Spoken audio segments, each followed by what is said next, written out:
All right, we can get going now. Thank you everybody for joining us today for this seminar going over the barriers to accessing traditional foods and medicines of the Pacific Northwest Indigenous people. My name is Linzie Crofoot. I'm a member of the Tlingit Nation. I'm on my mother's side, I'm Hutsnu Wukwande Shitan. So I am from the Fortress of the Brown Bear Tribe, Beaver Clan, and I am a Colville Okanagan descendant on my father's side. I'll be doing the presentation today. I am also the director of the traditional medicine program for the Nakani Native program, which this seminar is a part of. And for this seminar, we're really focusing on trying to engage the community in their traditional medicines, get them out on the lands, experiencing what that's like out on the landscape, and educating people on how they can access those medicines and incorporate them into their daily lives.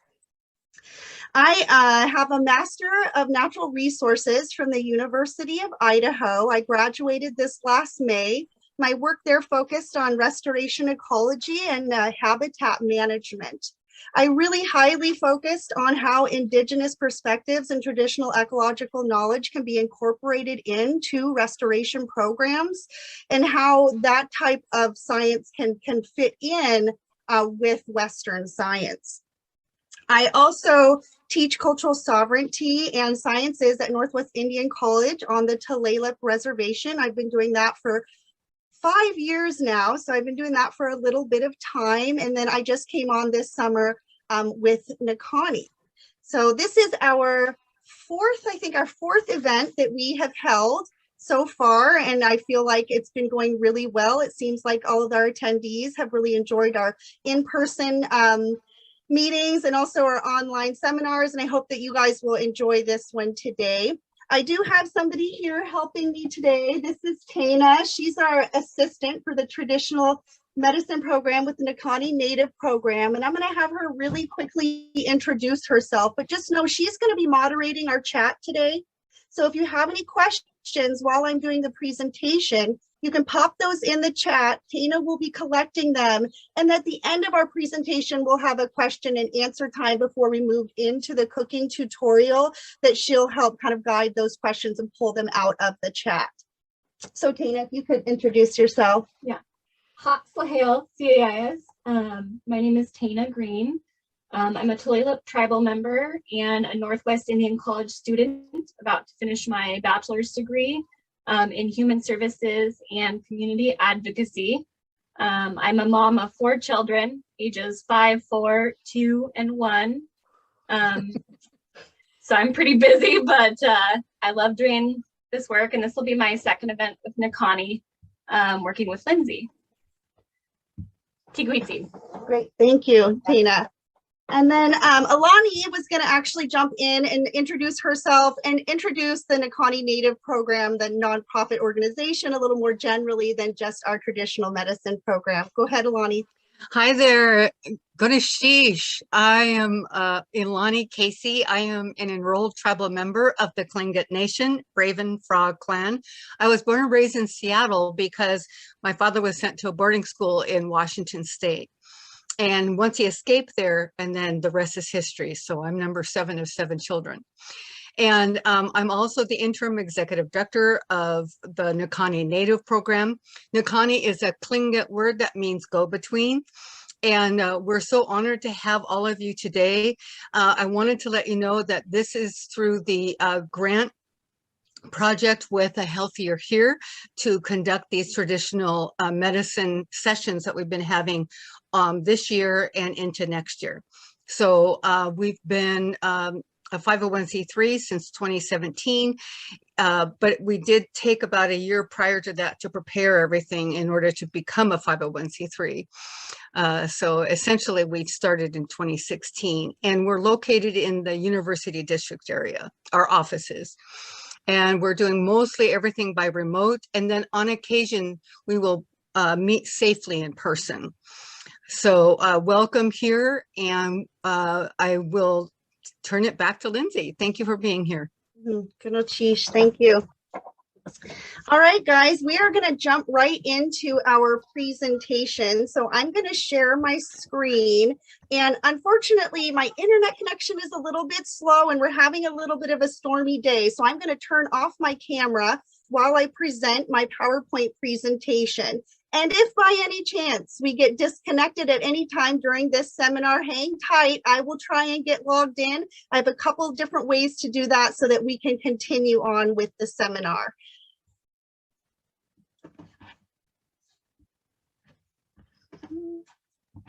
Oops, turn off the camera.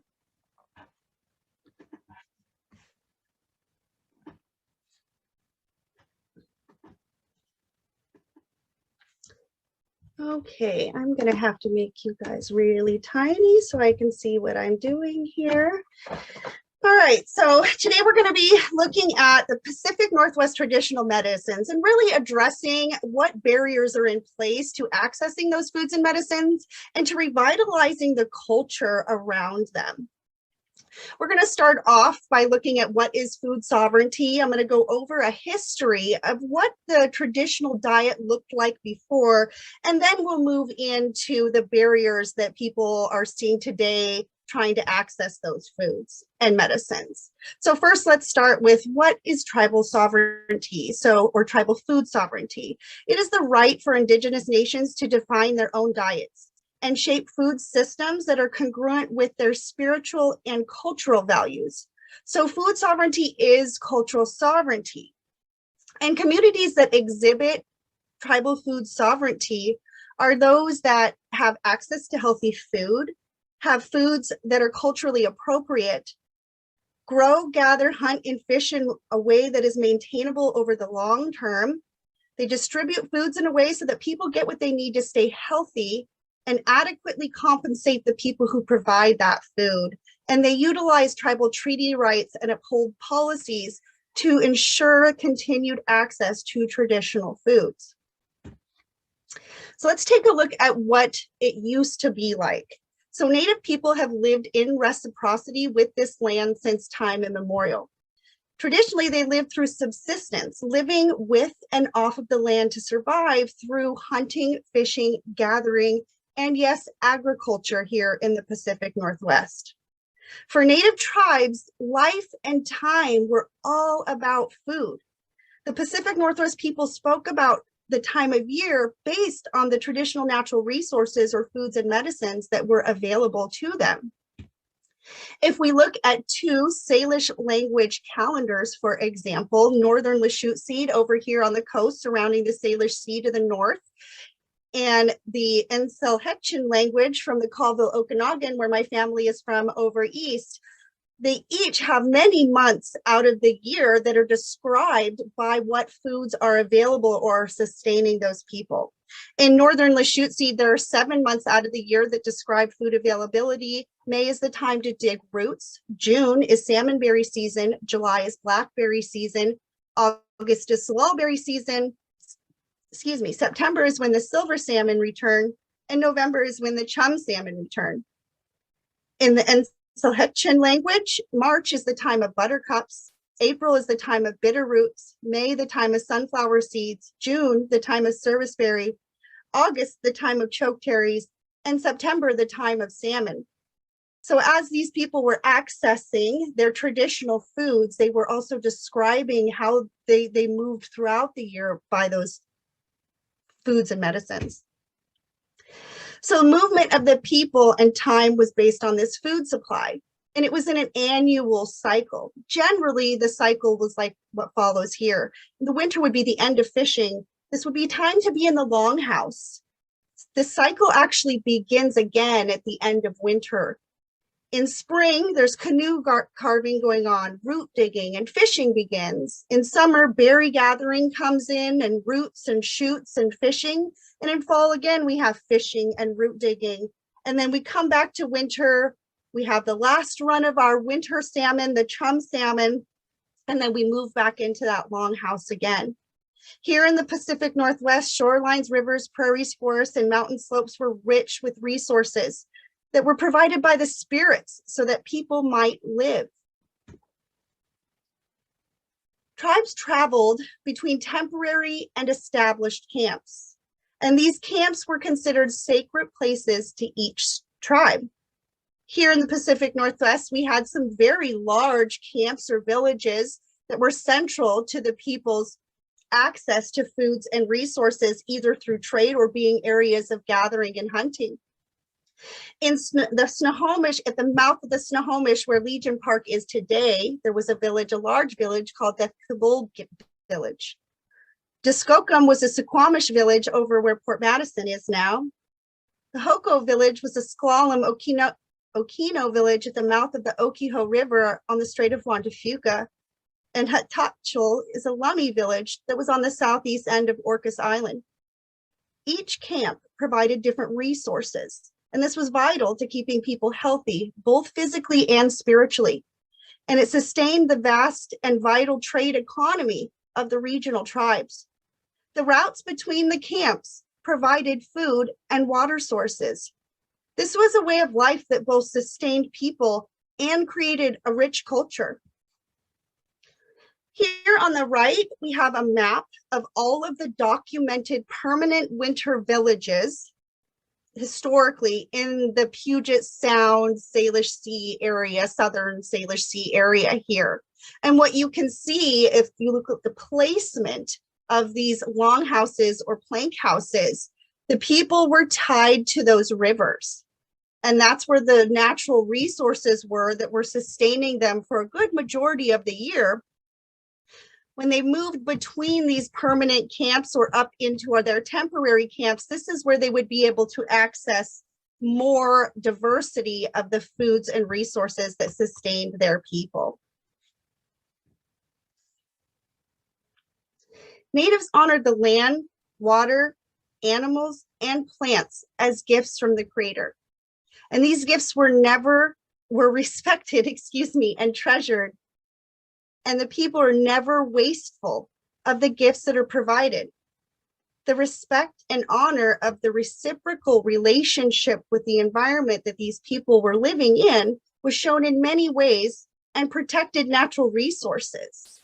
We still see many of these same things happening today through ceremonies, protocols, songs, prayers, dances, stories, and the arts.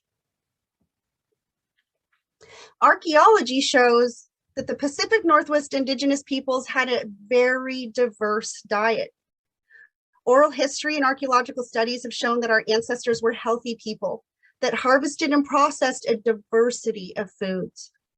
Puget Sound Traditional Foods and Diabetes Project did research of what foods were eaten by our ancestors. This was headed up by Hank Gobin of the Tlingit tribes, and other organizations were involved, including Burke Museum of Natural History.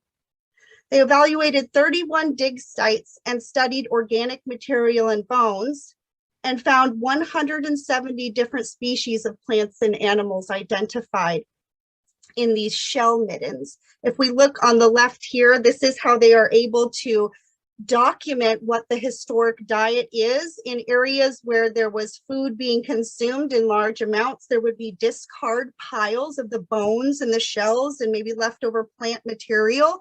And you can actually dig down through those layers and date when those foods were being eaten and what foods were being eaten. A study was done in 1996 on Vashon Island in Quartermaster Harbor. This was a collaborative effort by the Puyallup tribe, the Burke Museum of Natural History and Culture, King County, and McMurray Middle School. They did a study of shell midden in a 14-day excavation and found 9,000 fish bones from 20 different kinds of fish. But they were mostly herring bones, although there was flounder, perch, cod, sculp, and skate, and many other fishes found.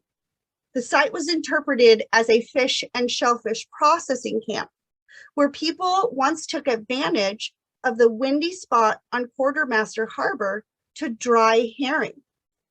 So catches from all over the area would be brought into Quartermaster Harbor by Indigenous peoples to take advantage of these very specific conditions that allowed them to dry that fish. Oral tradition and traditional food diversity. Oh yeah, so Northwest coastal Indian ancestors ate a great diversity of food, but studies don't accurately represent what plant foods are eaten because plant remains deteriorate much more quickly than animal bones.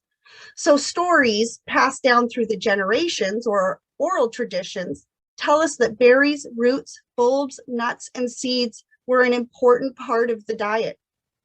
Archaeological sites around Puget Sound have found more than 280 plants, birds, mammals, fish, reptiles, shellfish, and other marine life used as traditional foods.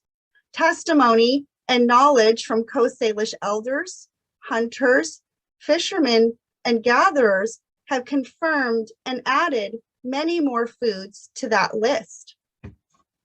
So here is a compiled list of all of the different species identified through archaeology and oral tradition that are traditional Northwest Native foods. And this list was put together by Elise Crone, an ethnobotanist, and the Burke Museum of History and Culture. And what you see here is 300 different species, a wide diversity of foods, which allowed us to have all of the vitamins and minerals and healthy fats and fibers that we needed to sustain our health.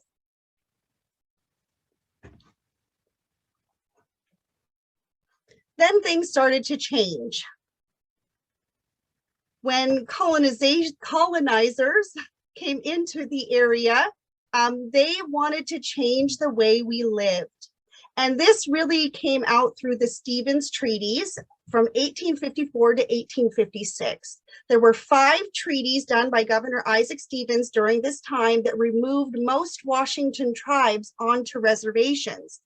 Those tribes that were not treated with or did not agree to treaty were then moved onto reservations via executive orders. Tribes that refused to sign the treaties were forced onto those reservations. Tribal leaders fought to maintain certain rights on lands outside of reservations. Tribes retained the sovereign right to fish, hunt, and gather at usual and accustomed stations in exchange for their lands outside of those reservations. But the promises were quickly broken in the decades that followed, and tribes were systematically denied their treaty-protected rights by both federal and state governments. So here, if we take a look at maps of Indian territory and the reduction of land holdings in tribal peoples over time, we'll see that there was a massive reduction in access to our traditional landscapes through treaties and executive orders. The map on the top was drawn in 1854 in the Lambert census, and you can see that this is pre-treaty time when they're coming out to identify who they need to treaty with in order to secure those lands. And so the tribal land holdings, if we want to say they were holding the land during that time, went from the coast all the way over into Montana, over the Bitterroot Mountains, essentially. By 1890, as a result of the Stevens treaties and executive orders, we see on the map on the bottom that those tribal land holdings or their access to the areas of their traditional lands has been significantly reduced. Those reductions didn't just happen during that treatying time and executive order time. There have been other reductions in reservations. A noted one on this map is if we look at the Colville Reservation, the entire north half of the reservation is gone. But we will also see that there are additional reservations that have been added that were not in the treaties.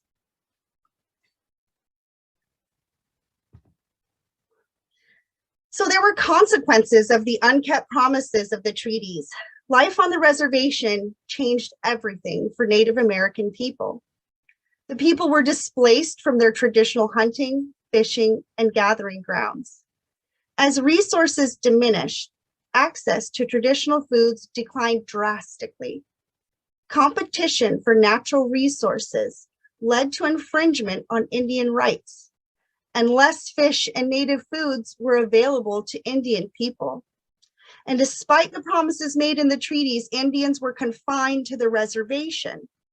This led to a complete disruption of the traditional lifeway. There was not enough food on reservations to keep the community healthy, and the people had to work for money. So they were transitioned from hunters-gatherers to low-wage workers or agricultural workers. Traditional lifeways were quickly banned on the reservations, and children were forced into reservation day schools at first.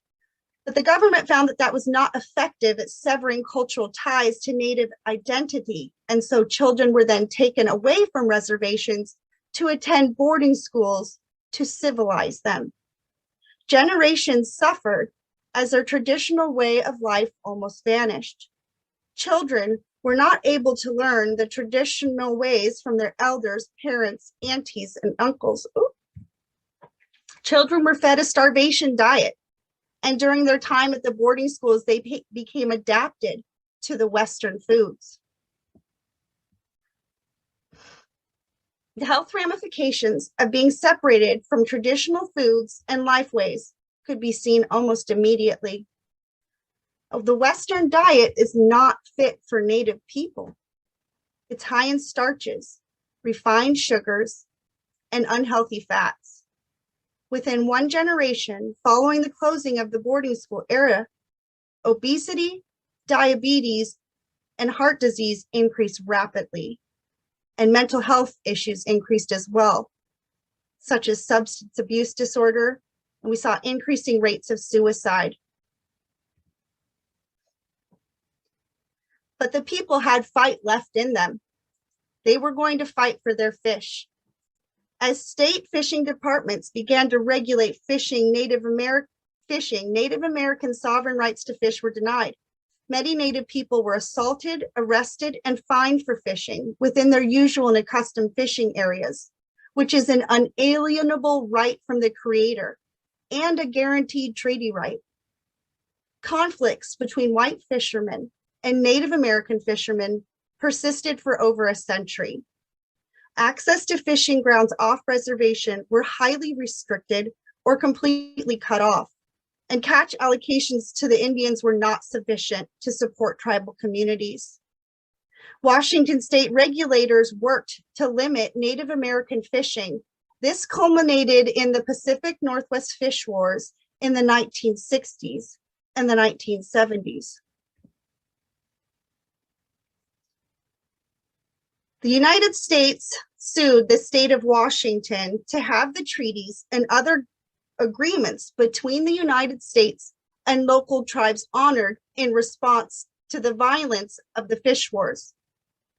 Judge George Hugo Bolt upheld the treaties in 1974, and he ruled that treaty rights guaranteed 50% of the fish take to Indians, and this opened a path to restoring food sovereignty.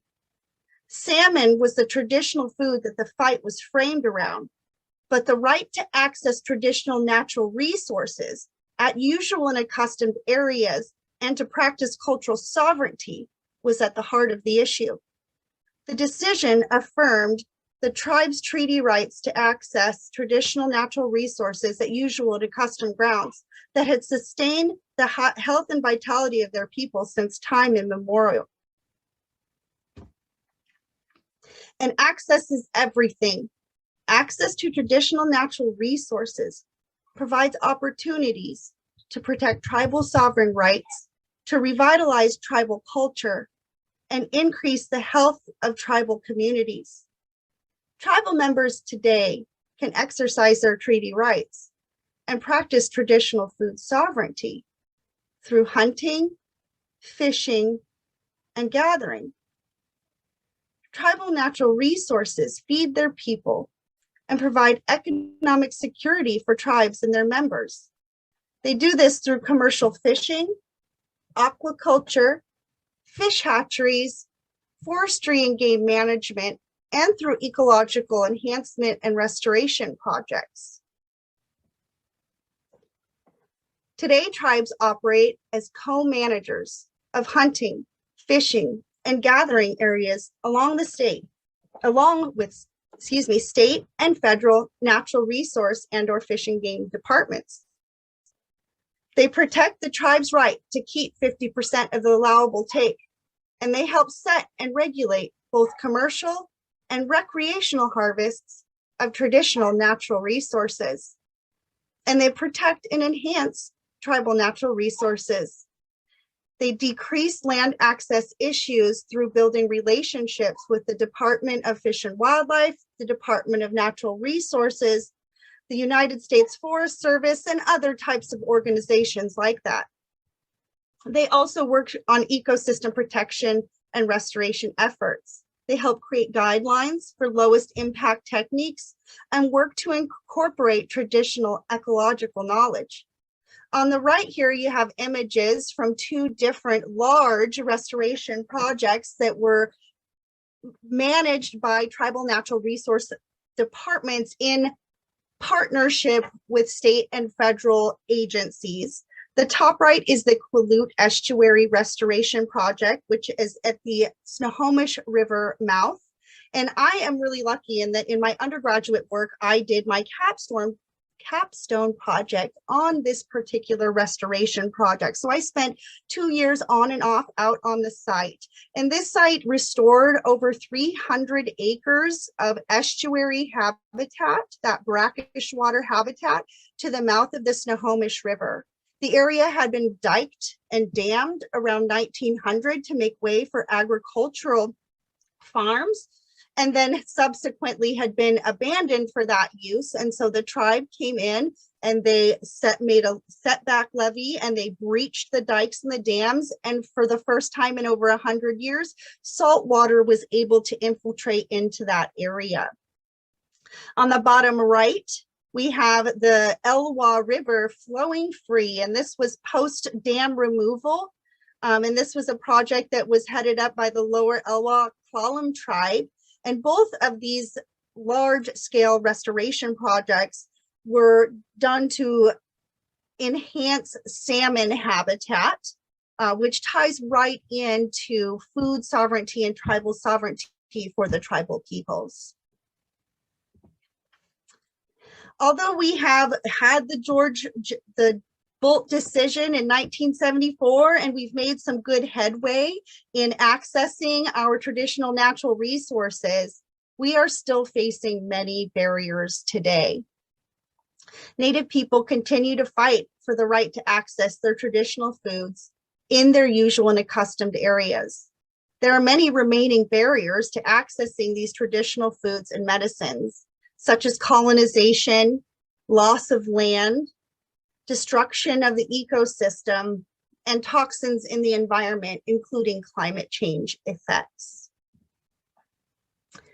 So removal from traditional lifeways through confinement to reservations disrupted the seasonal travel and gathering. It removed the people from the ecosystem diversity, and ecosystem diversity is needed to meet the needs of the people. It disconnected them from their traditional place and their traditional natural resources. And like I said, they transitioned from traditional hunters, gatherers, and land managers to wage workers or homemakers. And this resulted in an enormous loss of traditional ecological knowledge. Additionally, the boarding school era took the children to these boarding schools so they couldn't learn gathering and hunting. They were not able to gain or pass on that traditional ecological diet. And like I said, they were fed that colonized diet. They came accustomed to it, and then they passed that down to the subsequent generations. And so that connection to our traditional foods, to our hunting, gathering lifestyle, was almost completely severed due to colonization and assimilation policies of the United States government and Washington state. So removal from our people and us from our people and our lands is another barrier that Indigenous people are facing today in revitalizing their traditional foods into their life or into their communities. And this really begins with the urbanization of the Native Americans. So as resources on tribal lands dwindled and couldn't meet the needs of the people, many natives sought employment in cities. And federal and state policies meant to further separate native peoples from their culture and lands, encourage and funded relocation of Native Americans to cities. This resulted in, by 2010, the percentage of urban Native people had grown to 71%. So these people are often separated from their people and their lands where their rights are legally established. And there are few opportunities to practice food sovereignty outside of state regulations as a state citizen. So another barrier is that physical loss of land holdings and the ability to access our traditional natural resources outside of our reservation lands. Like I showed before, treaties drastically reduced Native people's access to their traditional lands and natural resources. Ongoing legislation and Indian policy set forth by the BIA continued to decrease access, both on and off the reservation. For example, the General Allotment Act of 1887 broke the integrity of the reservation system. The reservations, which had been fully been tribal land holdings prior to 1887, were broken up into allotments given to families, and then what the United States deemed to be surplus lands within reservation borders were sold out to incoming Western settlers. And so no longer did tribes have all of that reservation in their land holdings. No longer did they have access to all of those resources on the reservation. And this resulted in checkerboarded land holdings. And so access was cut off even inside the reservation. One of the biggest barriers that we are facing today is ecosystem destruction. Ecosystem health and resilience is reliant on biodiversity. And removal of Indigenous people of the land that have lived in reciprocity within an ecosystem is destructive. We as Indigenous people are a living, breathing part of the whole. And when we are removed, it affects all of the lives. It reduces biodiversity and removes the Native people who historically shaped the ecosystem structure and function. We as Native people were a keystone species, and we were removed from that ecosystem. Indigenous natural resource management practices historically maintain diverse, healthy, and productive ecosystems. Pacific Northwest Native peoples' interdependence with the land is an ingrained part of the Pacific Northwest ecosystem structure and function. Ecosystem destruction due to type conversion is another huge barrier that we have faced and are facing today. Urban and agricultural development, along with silvicultural practices, have resulted in widespread ecosystem destruction throughout the Salish Sea and Puget Sound region. Western practices are far different from traditional Native practices. They clear forests, drain wetlands, dike estuaries, straighten streams and rivers, install bulkheads and shorelines. And these management practices have resulted in destruction of traditional landscapes and natural resources, including overstocked monocrop forests that lack historic biodiversity, reduction in estuary and wetland habitats that support healthy aquatic life, and increased shoreline erosion that reduces healthy nearshore habitat.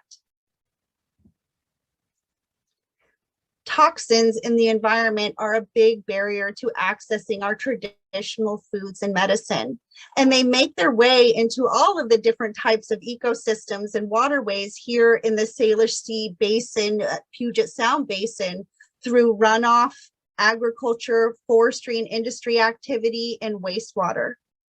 Urban runoff increases nutrients in our waterways. It can increase sediments in our streams.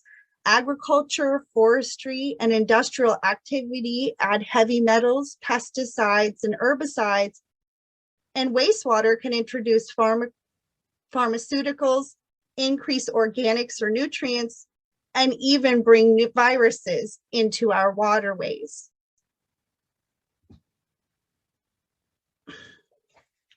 Agriculture, wastewater, polluted runoff, forestry, industrial activity, fossil fuel production, and large ships traveling through the Salish Sea have degraded and impacted the Salish Sea basin ecosystems, leaving conditions that are unhealthy for plants, animals, and people.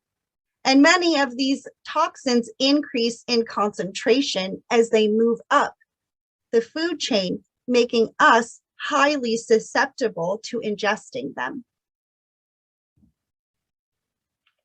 Agriculture impacts water quality. Farming is one of the worst contributors to contaminated water.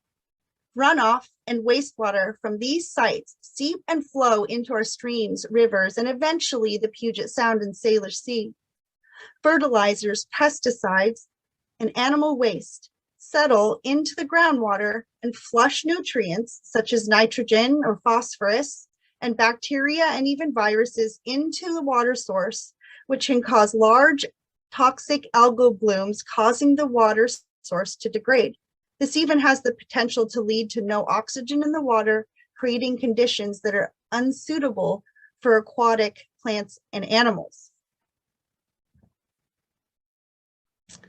Wastewater and runoff is a huge contributor to the toxins that are making their way into our Salish Sea waters.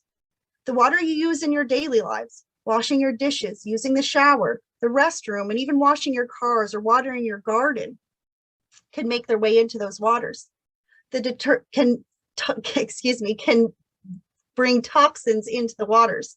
The detergents, chemicals, pesticides, organics, and pharmaceuticals that are discharging from your home may end up in the Salish Sea.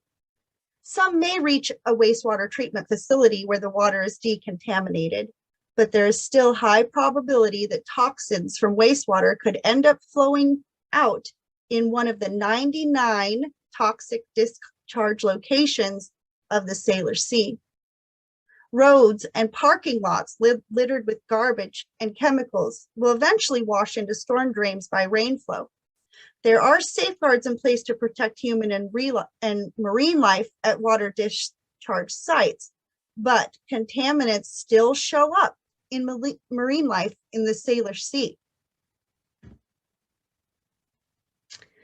So climate change currently and in the future may be the absolute strongest barrier Native people have to face. The greenhouse gases that are causing climate change effects have always been present in our atmosphere. However, human influence have increased the amount drastically over the last century. And this is driven by our fossil fuel economy, including transportation, industry, and electricity generation.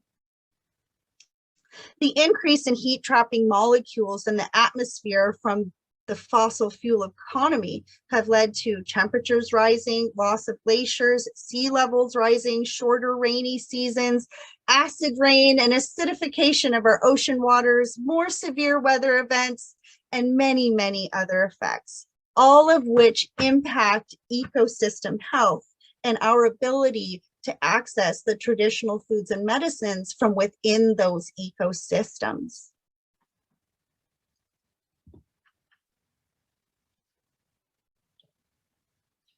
Climate change threatens the stability and health of the natural resources that support food sovereignty. Plant and animal species of the Pacific Northwest evolved over time with the regional climate, and many species may not be able to adapt or have the adaptive capacity to survive the changes in temperature and precipitation patterns that are projected to happen here in the Pacific Northwest. Rising sea levels will displace Native people from more of their traditional land, and important shoreline species may be displaced or simply disappear. Acid rain and acidification of ocean waters damage traditional plant foods and create unhealthy conditions for sea life. And then another barrier that we need to discuss is the colonization of our plant and animal relatives. Our animals and plant relatives have faced colonization through the taming of the wilds and selection for human use, the introduction of exotic species that are destructive and or outcompete for resources, and the introduction of pathogens that native species have no defense to.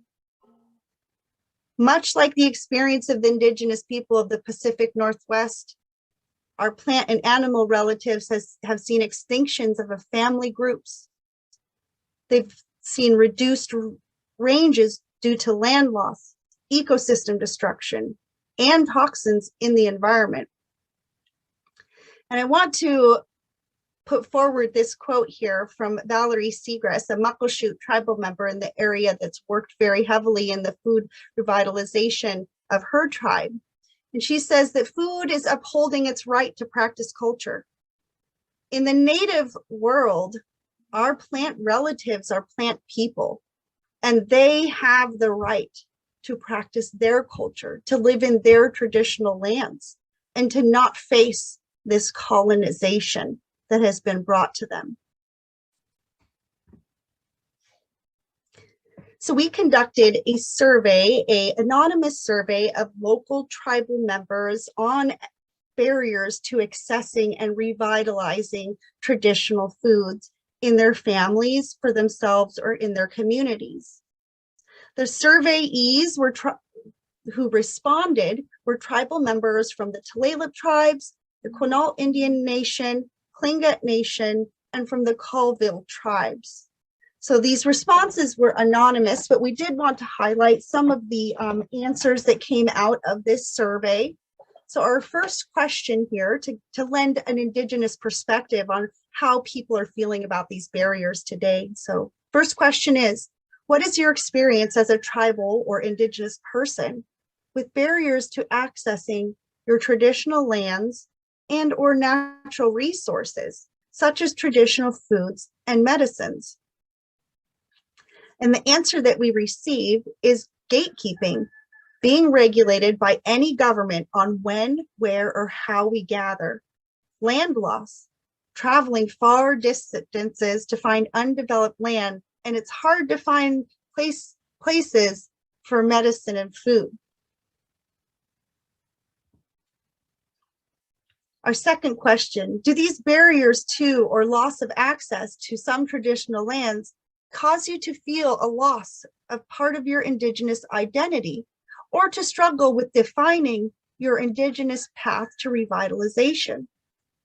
We decided to highlight two different answers here. The first one is no. It makes me want to fight harder for my rights as an Indigenous person. I know who I am and where I come from. Nobody can take that away. My second answer was yes, sometimes and absolutely. I know I'm not as healthy as I could be because of all the processed food. The next question was, what steps do you think you could take to increase access to your traditional foods and medicines? Find more places to harvest. People helping teach others how to harvest and prepare food. Learn storage of food. It can be expensive.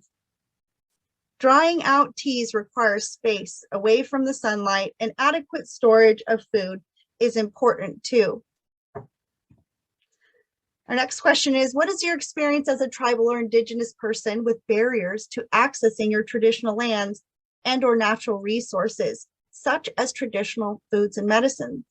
The answer we received is, I didn't grow up with a lot of knowledge about traditional foods or medicines other than fish and deer.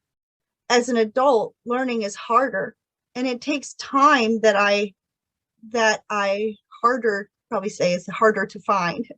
When I do go out, there can be gates or bad roads that block me from getting to harvesting areas.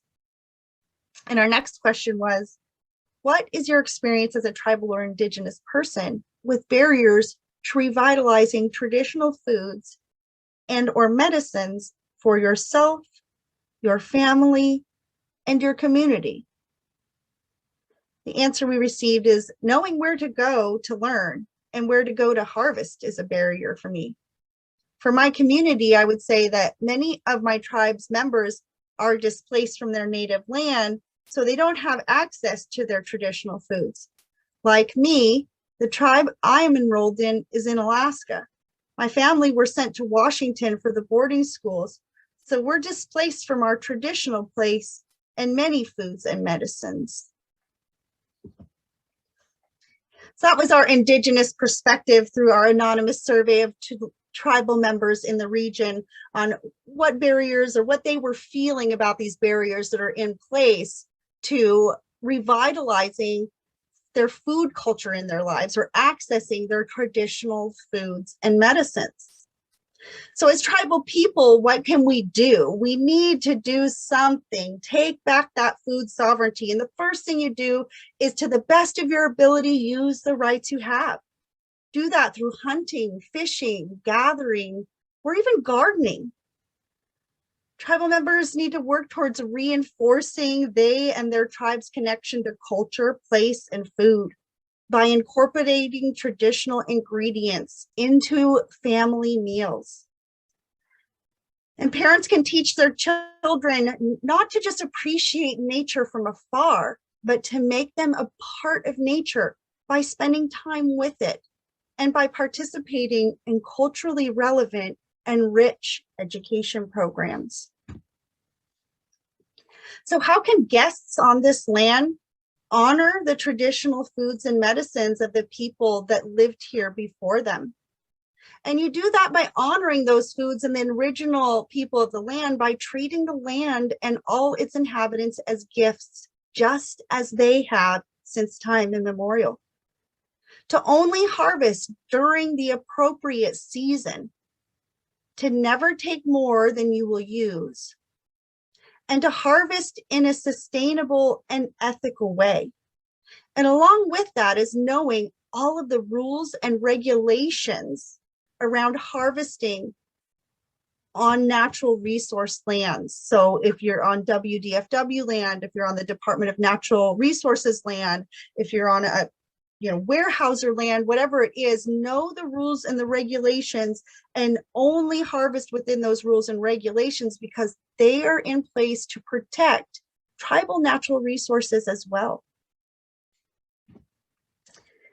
Okay, so this slide, breaking out of our regular part of our presentation here, I wanted to show some of the things that I gather throughout the year. So I am a gatherer and I am a fisherwoman, and I spend time, and I grow a garden. I'm a gardener, and I have been on a journey to revitalize food in my family for about the last 12 years. And I started out with some of the really, really simple things. I would, pick blackberries. That's something that most people know. Or I would, buy local ingredients that I knew were related to or were traditional foods, like salmons and dandelion greens and things like that. And I started really small. And today, though, I am harvesting really throughout the entire year, and I'm able to incorporate, I would say, at least 1 or 2 times a week, a traditional ingredient into my diet. Now, I haven't fully transitioned over to just eating traditional foods, and I don't think that that is really the expectation that we should be putting out there for people, because it makes it seem unattainable. And it's intimidating to think, oh my gosh, I would have to harvest for a whole year's worth of food. But really, we should just start with one thing. And that's what I did. I started with just picking a handful of berries. So I'm going to kind of go around this circle here and explain to you what some of these things are. I've tried to represent most of the seasons here. So if we start up in the top left corner, what you will see is three different species, three different foods that are being set out here. So the one that's closest to you in that photo, that red flower there, is called sumac.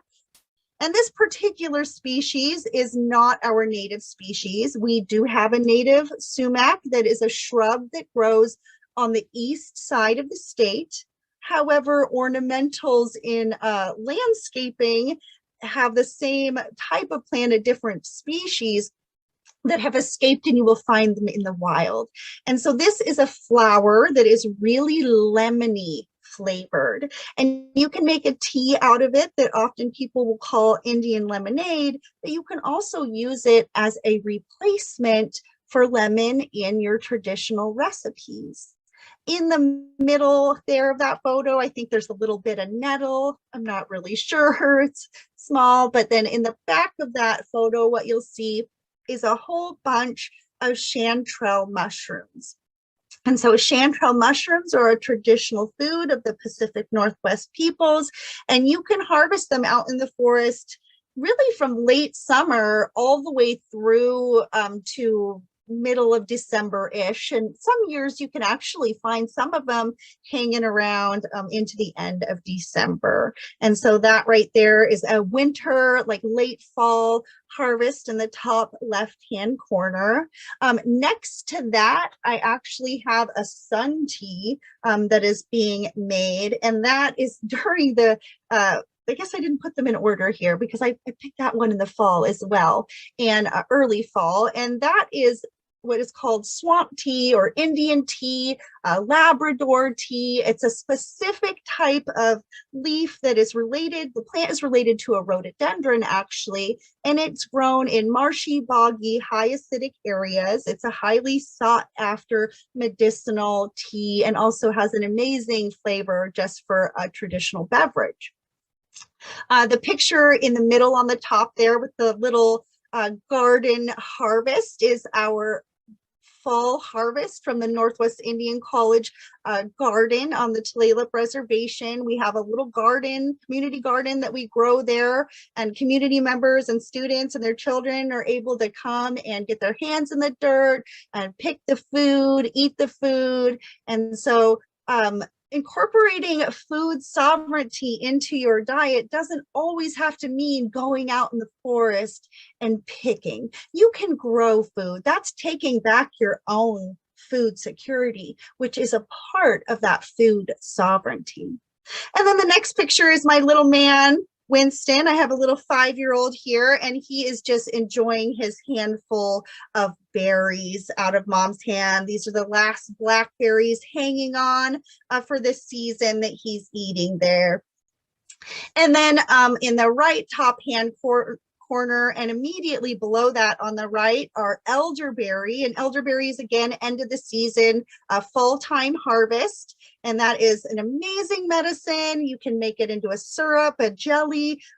It's easy to incorporate into your diet because now you can buy elderberry anywhere. It used to be you would have to be able to go out and you could harvest it in the wild, but now everybody has realized how nutritious and how medicinal that traditional berry is. And so you can actually just buy elderberry and make elderberry syrup, or just buy elderberry syrup already pre-made. I do go out and harvest elderberry up the Sauk-Suiattle Valley and out the Methow Valley at the end of the growing season, and that helps build up this medicine that we make out of it, helps build up our immune system and helps treat colds and coughs and flus. So then below my little son eating his berries, we have some cottonwood buds.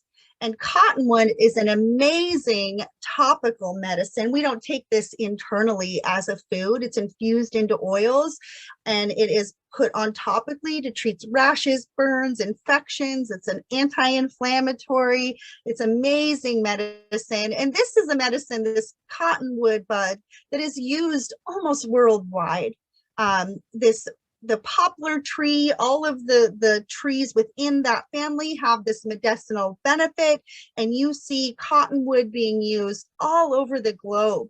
That along with willow, those two trees, that their buds and their bark actually are used all over the place by Indigenous peoples for their medicinal benefit. You may have heard it called the balm of Gilead over in the European area. So on the bottom right, I just have another photo of our garden at Tulalip. In the middle, on the bottom, we have some seaweed. Now, seaweed gets harvested during the cooler water times because that algae that I had talked about that comes off of the runoff and the wastewater really tends to bloom in those summer months when it's getting a lot of sunlight. And so we harvest the seaweed in times when we have those cold waters and not a lot of sun. And so this is called bladder wrack, which is a type of seaweed that likes to attach to rocks. And I harvest this every year. It's one of the foods that my children will very, very consistently eat. They eat it like popcorn. I pick it, I literally season it up kind of like I would a steak. I put a little olive oil on it, a little garlic salt, some pepper. I roast it in the oven, and my kids just eat it like popcorn. It's delicious. On the bottom left, I have some morel mushrooms, which are another traditional food that we find in our forests. They like to be in highly disturbed areas and sandy areas, so you will often find them in burned out areas adjacent to sandy river deltas. And then we're going to finish off with the orange flowers here, and that is our native orange honeysuckle, which is a sweet, sweet treat for a traditional beverage as a tea. So these are just, oh, and then in the middle, I have my basket, which has our red huckleberry. It has our native trailing blackberry. I actually have thrown into that basket something that is not a native plant. There's some St. John's wort that's in there that was introduced to the area, but we Indigenous people look at those introduced plants and those invasives and say, hey, relative, I see that you're useful, you want to be of use, and we will very quickly and easily incorporate them into our traditional foods and medicines. We also have a little self-heal in that basket and some wild chamomile or pineapple weed. So this was a spring harvest on a walk just going down the road by my house. This gives you an example of the diversity of medicines and foods and plants that we have just right in our urban environments, really. So these are some of the traditional foods that I've been incorporating into my life through doing my gathering. I didn't highlight any of my fish in here, but I do go rod and reel fishing because I am a Tlingit member, a tribal member. I don't have any tribal fishing or gathering rights here in Washington State. So all of my access to those traditional foods are by following the state regulations. And so I do rod and reel fishing. I do a big 3 or 4 day crabbing and clamming trip every year with my family to gather those traditional foods for the year. And so I've been doing that work for about 12 years. And like I said, I'm about incorporating 2 traditional ingredients into 2 meals every week now. So really quickly, we are going to take a look at stinging nettle because our recipe that we are going to be doing today is really incorporating this traditional food. And I chose this food because it's easy to identify. Most people have tangled with stinging nettle before and know what it looks like. It's also readily available. You find it in the urban environment, the suburban environment, the country environment, the forest. It's really, you can find this particular food in almost any area. And it's also the very first food that I consistently added into my diet.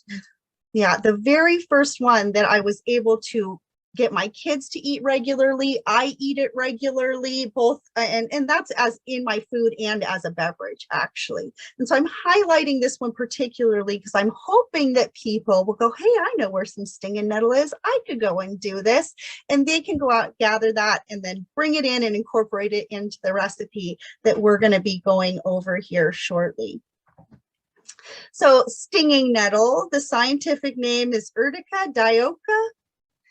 It's a member of the mint family.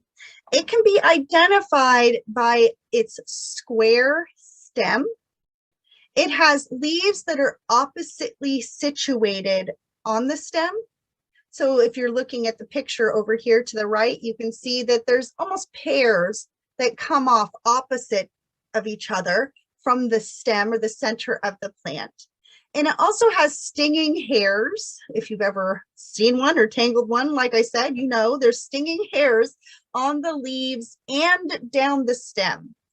The leaves are highly serrated, so they have that jagged edge, and that's a characteristic that helps them be easily identifiable.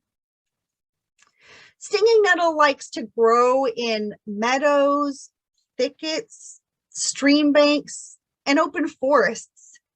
It likes to be in low to mid elevation. So you're not really going to find this, you know, at the mountain tops or anything. It gets too cold up there. So it likes to be in those low to mid elevations, and it really likes disturbed areas. So it grows in after an area has seen logging or has been disturbed in some way. Nettle is super nutritious. It has internal benefits and external benefits medicinally. It is an abundant source of minerals, including iron. It's rich in iron. It's high in vitamin C, silica. It's high in calcium and potassium. And it contains more protein, actually, than just about any other plant. And this is one of the things that's really special about nettle. This plant pops up very early in the season. So you can start finding nettle shoots sometimes at the end of January. They aren't going to be very big, but if it's the middle of winter and there's not a lot of food source out there, and you have these little nettle shoots that are packed with protein, they're an amazing first food of the season. So internally, because of the minerals and the vitamins that they have, they're a blood builder. They strengthen your lungs. They can help increase breast milk production, and they also nourish your kidneys. They can help regulate fluid balance, and they can help relieve muscle contractions and nerve signaling. Externally, nettle relieves muscle pain and inflammation, nerve pain, and it also nourishes the skin and strengthens the hair and the nails. So how to harvest and process nettle. So I'm really hoping that some of you will take this recipe and go out this late winter or early spring and gather these nettle shoots. When they are young, when they are fresh, when they are first coming up from the season is when they have the most nutritional value, when they have the most medicinal benefit. And so I'm hoping that here in the next couple months, you guys will get out there and do that. So for internal use, nettle is harvested in mid to late winter through early summer before the plant flowers. The plant is cut at an angle, and you cut above the first set of leaves so the plant can continue to grow to seed that season. Nettle can be harvested through the summer for external use though. So if you look at the image on the top left, it's just starting to get its flowers. You can see this little pink hint on the little tendrils that are coming up. And that is where it's just about the time to stop using that nettle internally and only use it externally. So to process the nettle that you harvest, you have two options. You can dry it, or you can freeze it for later use. So to dry your nettle, you're going to hang it, cut it at the base, like I stated above, and then you're going to hang it in a cool, dry space indoors or outdoors in a dry area that is not affected by morning dew. And that's really important. If you're going to hang it up outside, it needs to be under some eaves and probably tucked up really close to where the house is, because what happens is you'll hang it up and it'll be drying through the day, and then night will come and that morning dew will come in, and all of the drying work that you've done throughout the day is reversed, and that plant starts taking that moisture back in, and your plant never really dries out properly, and it starts kind of tasting and smelling like hay instead of like nettle. So you want to make sure, if you're hanging it outdoors, it's in an area that's not affected by morning dew. And I learned this lesson the hard way. So once it's dry, you strip it from the stems, and you can store it in an airtight container out of the sunlight. To freeze it, you're going to strip the leaves from the main stem when they're fresh, and then blanch them or boil them in water for 1 minute. And then you separate them into meal-sized portions and freeze in an airtight container. And so I do this every year. I'm really thankful in that my brother has a beautiful stinging nettle patch that I'm able to come and harvest a couple of times throughout the year, actually. And I gather a large bulk amount of that nettle. I blanch it off, and then I take cupcake tins and I fill each spot with my nettle, and I freeze it, and I wind up with a bunch of balls of about a half a cup of nettle, and I put those in a big gallon Ziploc bag together. And throughout the year, as I'm cooking with them or using them, I just pull out that half cup ball of nettle to defrost and put into my food or even into a fresh tea. So I wanted to go over some ways to incorporate nettle into your diet. We're going to be making a nettle pesto today over salmon, and that is a great way to incorporate this into your diet. But I did want to give you a bunch of different ways, and there's many other ways that you can. So nettle can be used in sauces and dips, and you can do that with either dried or fresh or frozen. It can be incorporated into soups. It can be in baked goods as dried or fresh or frozen. It's amazing when you add it into smoothies, and you would want to blanch it first. So either blanching or drying gets away the sting. So you don't ever want to just eat it without doing one of those two things. So it's also really good in seasoning mix. So you can dry it and then mix it in with some onion powder, garlic powder, and some sea salt, and have a nettle seasoning mix for your chicken or your steak or whatever, or your fish. I really enjoy incorporating nettle into quiches, and my children eat it probably the most that way. Also in spaghetti, I always throw some into my spaghetti sauce too. So I do that in the quiches, and really that's in replacement of the spinach.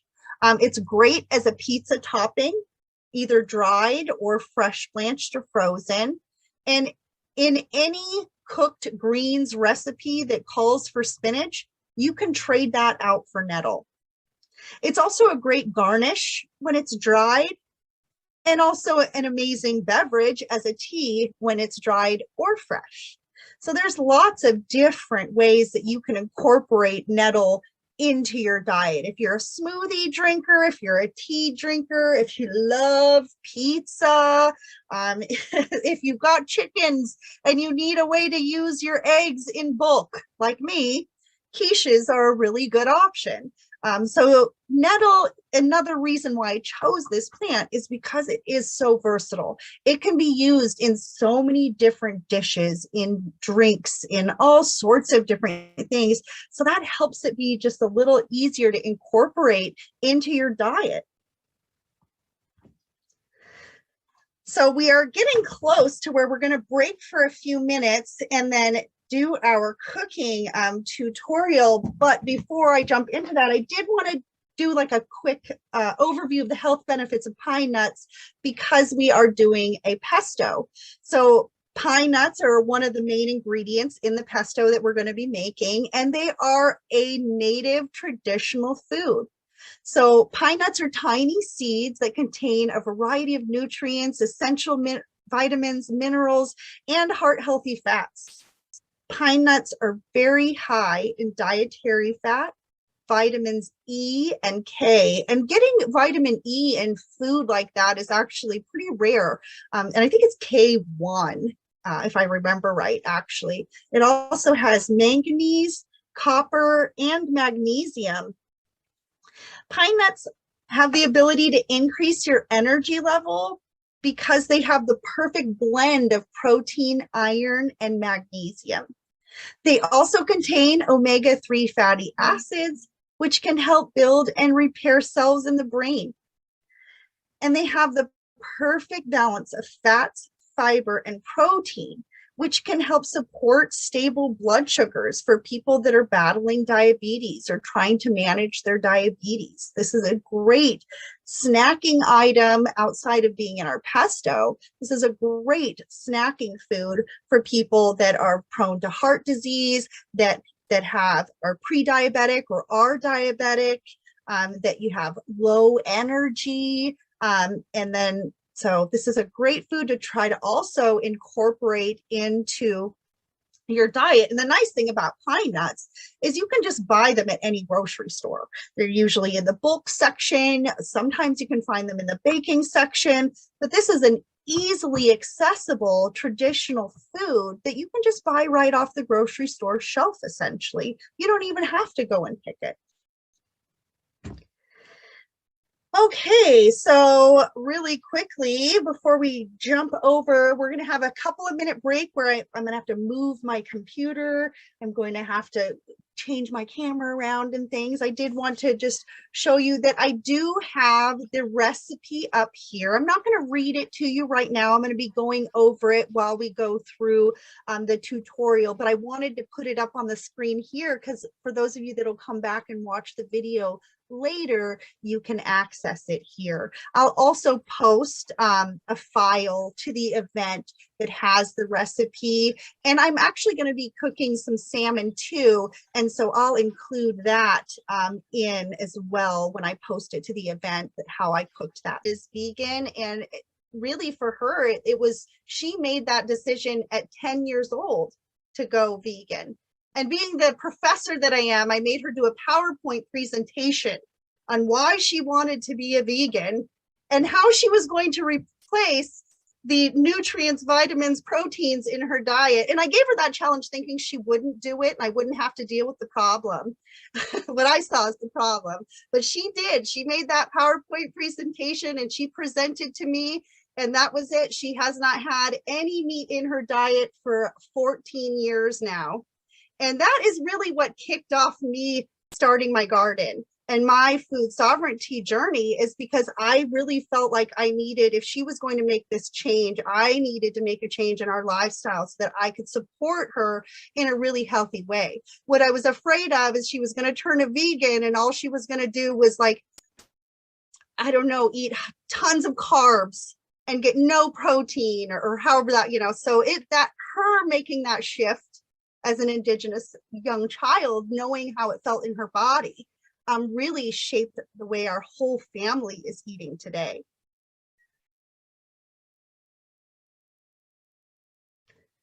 Does anybody else have any questions or comments before we take that quick break to, oh, go ahead, Anita.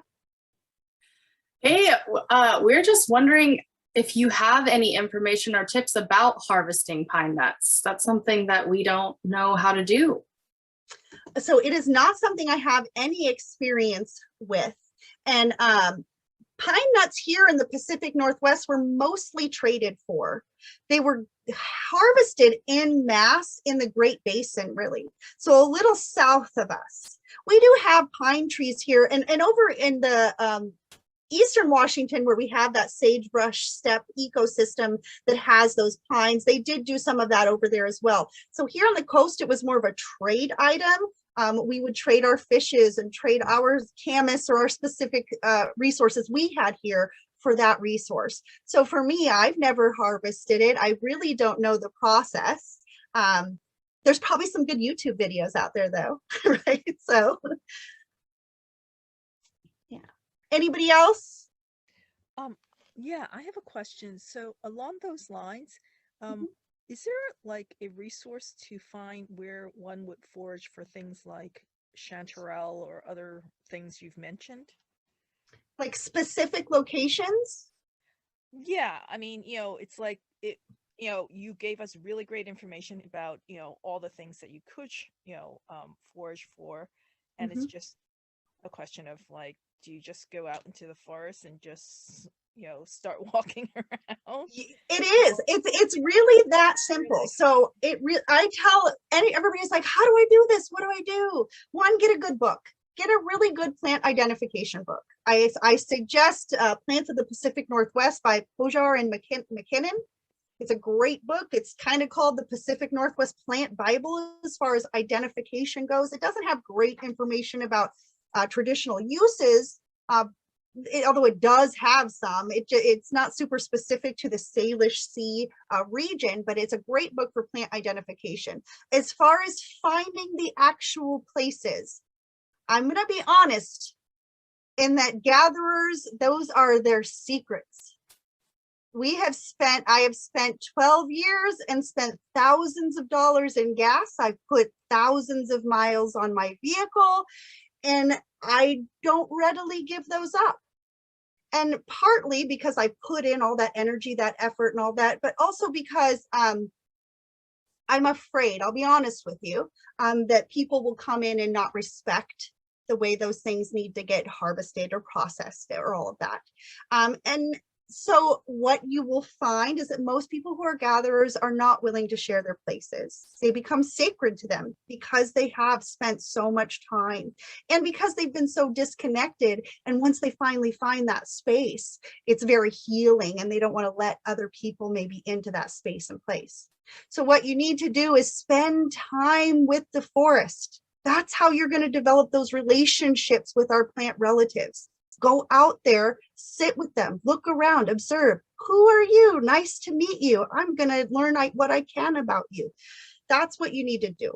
And usually the best place to go and do that in is State Department of Natural Resource land. The rules on gathering are very clear when you go to their website. There's nothing ambiguous about it. You know what you can do, what you can't do if you take the time to do that research, and it's all public land, right? So that's where I would start. Most city parks, county parks, things like that do not allow foraging.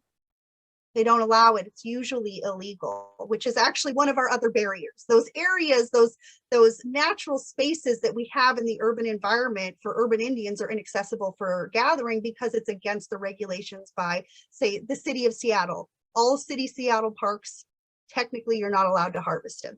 Snohomish County parks, there's a few, I think, where they have regulations that you can, but mostly you cannot, right? So know the rules, know the regulations, and usually it's the Department of Natural Resource Forest state land that is the best for gathering. Thank you. It's interesting. I was just trying to figure out how to balance the resources spent in foraging, like you said, thousands of dollars and gas and all that, and minimize the effect on climate change by being able to find a balance between preserving those places, but also not wasting a whole bunch of resources seeking them out. It is a balance. It is a balance. One thing I would recommend is that you can find foraging events, online, on Facebook, go to those events. Go to them, pay to go to a seminar to learn that stuff. It's okay. And with that, they may introduce you to the spaces and places that they would share for harvesting. Fair enough. Thank you. Yeah. Stephanie had suggested, because she's a beginning forager herself, something called iNaturalist. Oh, yep. It's a great app. whoever suggested iNaturalist, you just snap a picture of your plant and then you upload it into that app and it'll give you suggestions of what it could be. I would say don't always immediately trust what that app is telling you. I have had it misidentify plants before when I've used it to kind of check and see what it's doing. But usually it's pretty accurate of at least getting you really close in the family so you can start doing additional research if you need to. Take a quick break and we'll be right back. Okay, so we are going to get started on our cooking tutorial incorporating our traditional ingredient, stinging nettle. So the reason that I picked this particular recipe is you don't have to be a skilled chef or cook or anything really to do this work. You just need three things as far as cooking tools go. You need a food processor or a blender. You need a pan with a lid and a burner. I'm using a hot plate today because it's easier for me in my kitchen than going from counter to stovetop. I'm doing these tutorials. So I am going to start with salmon. So I actually just received this salmon from my tribe up in Alaska. They sent the tribal members down here in the area some sockeye salmon as a gift, which we are so happy to receive. So we're going to be pan searing this salmon, and then we're going to put our pesto that we make on top of it. So for our salmon, we're going to put a little bit of topping on it before we get it started. I'm going to pull you here. So what I have is I'm going to take a quarter teaspoon of salt. I'm going to put it in here. I'm going to take the same thing for onion powder. I'm going to put it in here. And then I have this right here. This is sumac. This is that flower that I was telling you about that is a native plant that is really a lemony in its flavor. And I'm going to use that in replacement of lemon on my salmon. And so I'm going to pop about a teaspoon of that into my little dish here. I'm making a little seasoning mix that I'm going to put on top of my salmon here. So I have my dry ingredients in. I have my onion powder, I have my salt, and I have my sumac. And I'm just going to put the tiniest little drizzle of olive oil in there to make it like a paste. And I'm going to stir that up. It's going to get it a little bit pasty. I'm going to set that here. I'm going to take my olive oil again, and I'm going to drizzle just the tiniest bit on my salmon. Then I'm going to take my sumac seasoning, and I'm going to spread it on the top of my salmon here. So now we have that lemony flavor from the sumac. We have some onion powder, and we have our salt. So our salmon is seasoned. I've got a hot skillet here that I've warmed up on medium-high heat. I'm going to add another drizzle of olive oil. Oh, that was a little more than a drizzle. We'll be okay. We'll kind of move it over to the side. It's fine. So we've got our hot oil. And with our salmon, we're going to put that meat side down, skin side up, okay? So we're going to put it in, flip it, meat side down. I don't know if you can hear, there's a little bit of a sizzle going on. And we're gonna let that cook uncovered for about 5 minutes. And in that 5 minutes, we're gonna get most of our nettle pesto done. So I'm gonna slide my hot plate back here while that's cooking.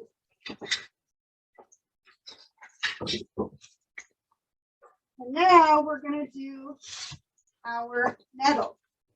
So here, this nettle at the last summer was blanched for 1 minute in boiling water. And then I put it in my cupcake tins and I froze it. Last night, I took this out of the freezer and got it defrosted. Now it's still really wet. And so what I have to do is take like a cheesecloth here and squeeze out some of that moisture. So I'm going to put it on the cheesecloth, and you can do this with a paper towel. Just try to use one that's not going to get a bunch of fuzz in your food. And I'm going to press on my nettle here, okay, and get out that extra moisture that I have in it. So now I've taken out my extra moisture.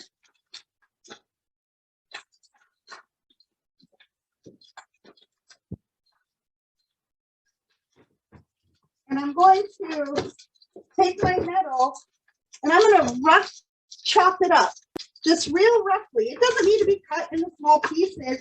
It's going into your food processor or your blender anyways. So we're just going to kind of rough chop it. And then I have right here, switch spot, pull this guy forward. I have my food processor. So I'm going to open up my food processor and I'm going to pop my nettle in there. So I've got my nettle.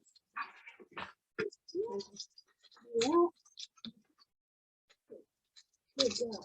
Thank you. Yep. I hope I didn't just mess up my course. Sorry about that. All right. Oh no. I'm having a technical difficulty with my food processor. Hold on, guys. Sorry about that. I burned my cord. Sorry. We're going to switch out.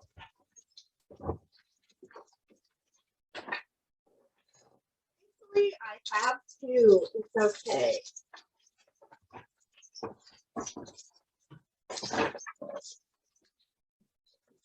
All right. So we're going to pop open our food processor. Switch out really quick. There's in there.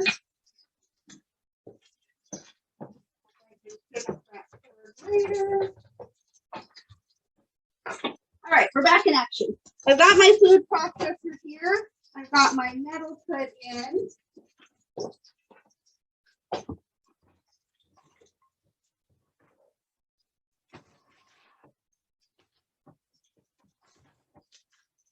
All right. Now what I'm going to do is I'm going to take some basil. Now I got this basil at the grocery store yesterday in a bundle. It's wilted a little bit. I kept it over in a glass in the refrigerator. And we need about 2 cups of basil for this recipe. So we're going to cut it at the base here. And this little ball, actually, you can put back in water and it will start to regrow sometimes. You can get a couple flushes of basil out of it. So we've been going 5 minutes on our salmon. Really quick, we're going to flip that over. Well, you guys see, I flipped over my salmon. I've got a nice crust going on there. And now I'm going to add the lid. And I'm going to go for another 2 or 3 minutes on that salmon. In the meantime, I'm going to chop up my basil. And you need about 2 cups of the basil to about 1.5 cups of the blanched nettle. And so I'm taking that basil and I'm putting it in my food processor over here after I have rough chopped it. So here we are with that. And then now I'm taking 1/3 of a cup of pine nuts. So about 1/3 of a cup of pine nuts, and we're going to sprinkle that all in our food processor. Again, I'm going to add about a teaspoon, maybe a little more than a teaspoon of the sumac in to our pesto mix here. And that's our replacement for our lemon. And then we have 3 large cloves of garlic. So we have 3 large cloves of garlic here. And I'm going to cut off the little ends of this garlic really quick. And then we're going to pop those into the blender. I like to give them a little smash, actually, to help them break up.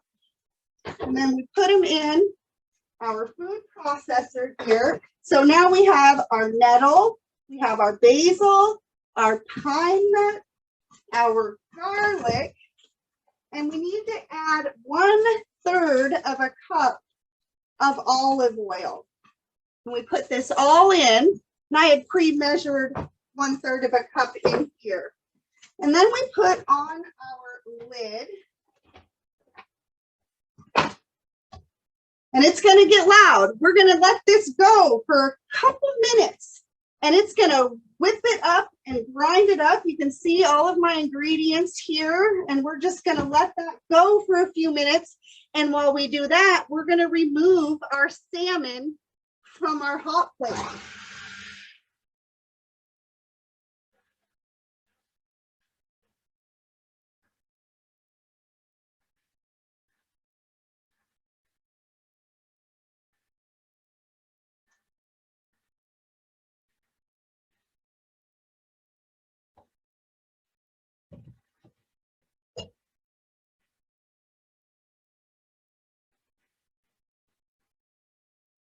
So I know that's very loud. We're going to open it up, scoop off of the side. Make sure we get it all in there. And then let it go for another 30 seconds.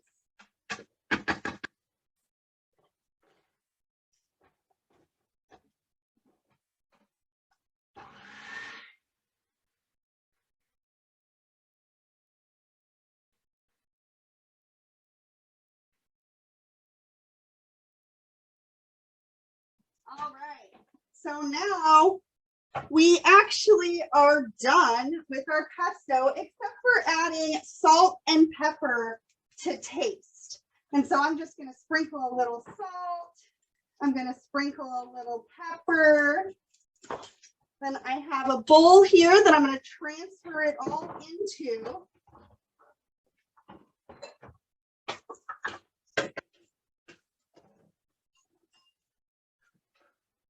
Now this pesto, I'm putting it on salmon, but you can put it on, a low carb pasta option, like a chickpea pasta. It's amazing over roasted vegetables.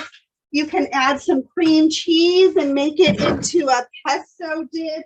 You could actually add it into some heavy cream and reduce that down and make a creamy pesto sauce for your pasta. So now here we have our nettle pesto, and we have our pan-seared salmon, and we can just plate this right up. So what we have, I have a little plate here.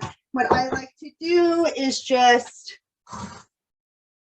put my salmon in, and then take a nice big scoop of my pesto and smear it across the top here. So we have our 2 pieces of salmon. The recipe that I put in the presentation and that I will post online is for making 1 pound of salmon. Here I have about 1/4 half a pound, 2 small fillets here.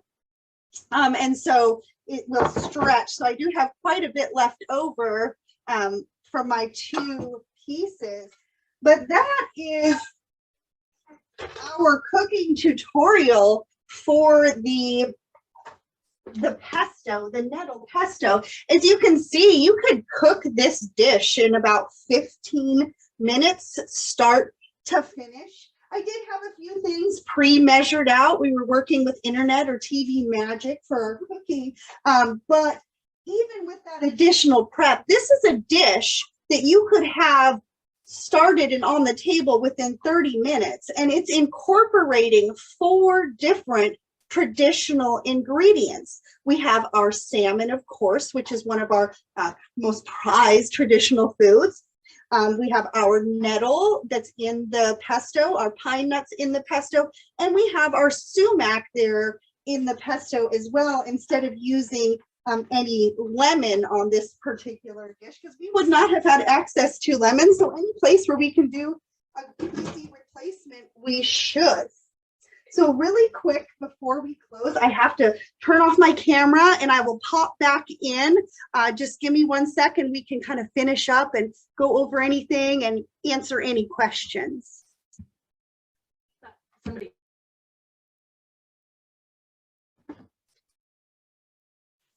Okay, and we're back from the kitchen, or I'm back from the kitchen. So Tina said that there was a question about how long it keeps in the fridge, and that was about 3 to 5 days. I think that you would be safe up to 5 days, but I probably would want to use it after about 3. You can also freeze it. So you could make this and you could freeze it, and then you could defrost it and use it later. If you're adding any of the cream cheese or heavy cream or anything, I wouldn't freeze it that way. But when it's just this simple recipe of our pesto, you can freeze this as well. So you could make a large amount and freeze individual sized packages of it that would be really easy to take out and incorporate into your diet. So that is our tutorial and our presentation on barriers to accessing our traditional foods and medicines here in the Pacific Northwest. If anybody has any questions or comments or wants me to go over any of the part of the cooking tutorial really quick before we go, I would love to open it up for discussion and questions.